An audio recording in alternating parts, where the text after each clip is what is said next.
what? That brings up a good point. What's happening to our freedom of speech? I mean, think about that. I mean, granted, it is a little bit different dynamic because it's on a platform that's owned by a different company, and companies do have some rights. It's really a something that I fight with internally. I see the rights of a corporation to have content and do as they please, as they should be able to do.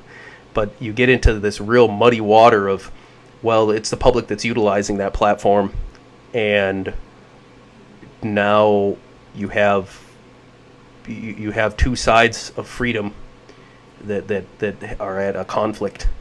So that's really something that I struggle with, because I mean, that I'm really pro business, and businesses should be allowed to flourish, and you should be allowed to make your own decisions. But you also have an amendment to the Constitution that allows you to say as you please. Unfortunately, and fortunately, people have been able to have a platform where they can actually earn an income with these opinions, and it creates a dynamic that I think very, very few people realized was even possible up until the recent years. Couldn't agree more. A lot of the Republican and Libertarian part of the country, we've always been super pro free market, and it has been a recent development where the left in general has kind of taken that and used it against us in a way that I don't think we've ever seen happen before. We always thought that, the free market was going to take care of itself, and this, we're always have been against government, or large government for the most part. But I guess I never really thought personally what would happen if the government end around their restrictions, meaning our rights, through the free market. That's a really incredible point that you make there. That actually is a point that I think that a lot of people haven't even thought about. That in the absolute literal sense of the term, the free market has been used against us, and it isn't truly a free market. Once you manipulate it, it's not a free market. But the free market is perceived by capitalist Americans, you're right, has been used as a weapon against its own people, and especially as it pertains to freedom of speech. Now I understand that there's arguments for the false information thing, and I don't buy a single one of those arguments. I don't buy a single one. Here's why.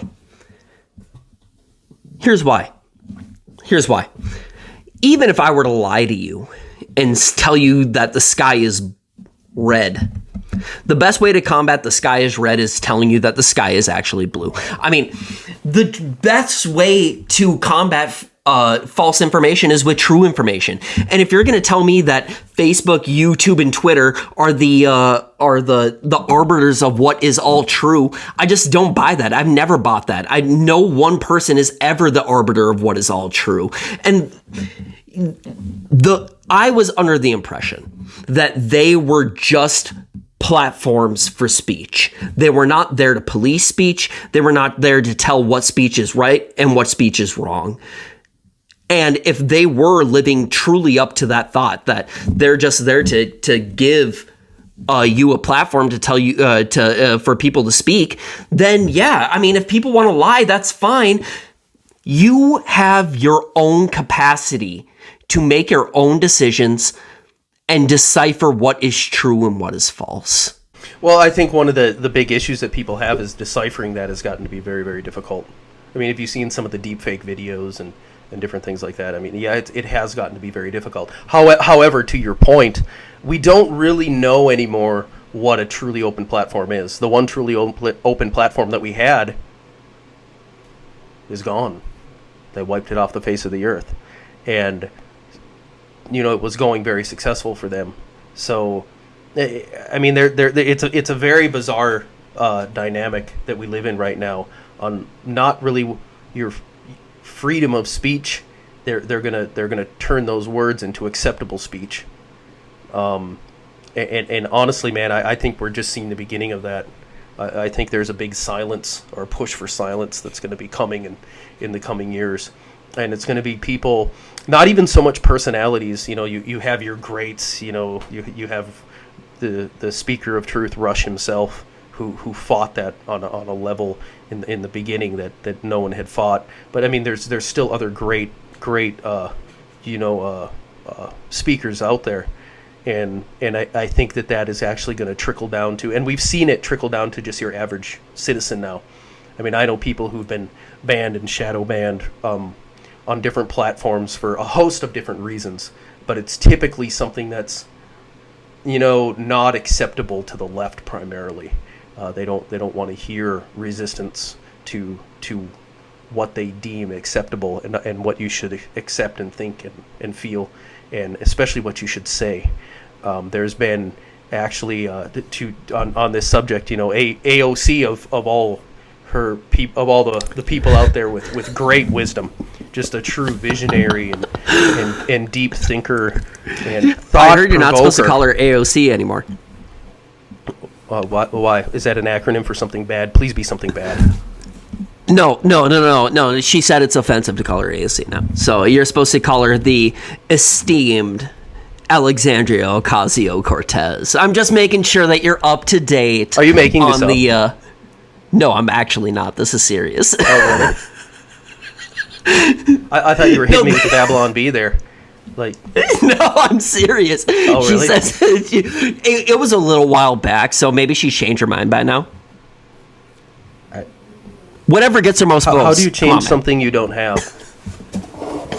There's just she's the embodiment of a political satire cartoon. Like throughout all of American history, there was tons of great political satire cartoons, and then out of the ashes came Ocasio-Cortez, the embodiment of all of the political satire cartoons. The disbelief that someone can be this absent-minded and continue to get elected, whether legitimately or not. I mean, it's just, she's like the anti-superhero, but truthfully, in her just genius and visionary, just man, I appreciate what she brings. She actually brought up that you should be able to punish people for spreading a narrative that doesn't agree with them. Now, that was a while back as well, but I remember very distinctly when she came up with that in all of her infinite wisdom. From where did she go to school? I remember she was touting that for a while, Boston University or something like that. I'll tell you what, if I was the dean of students there, I'd have gotten a hold of her and told her to just shut her mouth. Like don't advertise when you go to school. Oh, come on now. If you were the dean of students, you'd be left of Lenin.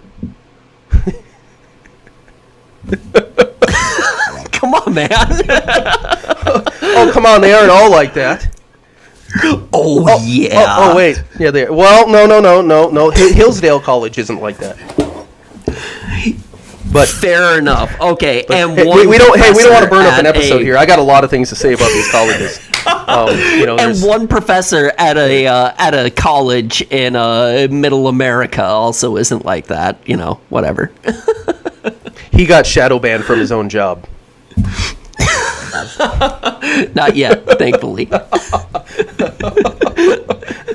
hope they don't see it. That's a Democrat dream. I mean, we don't like what you say, you're gone. Like 1984 with the thought police. I mean, that they watch that, and there's actually what we should do. We should cut up the Hunger Games and 1984. And I'm sure there's a couple other movies we could put in there and make like a mashup of all the and just call it Democrat dreams, like all of the things. Maybe parts of Schindler's List maybe could go in there. But I mean, there's just whenever I see like massive government overreach, I'm just like, oh wow, yeah, the Democrats they'd love to have that like that. That's just wow. I mean, it puts me in a mindset to understand very disturbing things. To just be like, yeah, just destroy people's freedom. Well, especially Americans. That'd be great to destroy their freedom. I just, and right or wrong, I guess I'm right. Yeah, I'm right.